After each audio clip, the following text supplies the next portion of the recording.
দুর্ঘটনা রুখতে বিশেষ পদক্ষেপ গ্রহণ করল শান্তিরবাজার থানার পুলিশ। পূজা পার্বণে প্রায়ই দুর্ঘটনার সংখ্যা বাড়ে।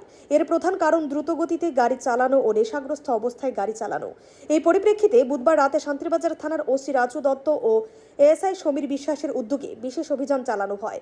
অভিযানে দ্রুতগতিতে গাড়ি চালানো এবং নেশাগ্রস্ত চালকদের বিরুদ্ধে আইনি ব্যবস্থা নেওয়া হয়। পাশাপাশি সকল যান চালককে ওভারটেক না করা, অনিয়ম মেনে গাড়ি চালানোর বিষয়ে সচেতন করা হয়। এই প্রসঙ্গে থানার ওসি রাজু দত্ত জানান, দুর্গাপূজা পর্যন্ত প্রতিনিয়ত এই অভিযান চলবে। তার বক্তব্যে পুজোর দিনগুলিতে যাতে সকলে আনন্দ ও নিরাপদে কাটাতে পারেন, তার জন্য আমাদের এই উদ্যোগ। আজকে তো বিশ্বকর্মা পূজা এবং আসন্ন শারদীয় উৎসবকে কেন্দ্র করে আমাদের রেগুলার এখন ভেহিকেল চেকিং চলবে। অ্যাক্সিডেন্ট প্রিভেন্ট করার জন্য আমাদের এই পদক্ষেপ রেগুলার চলবে।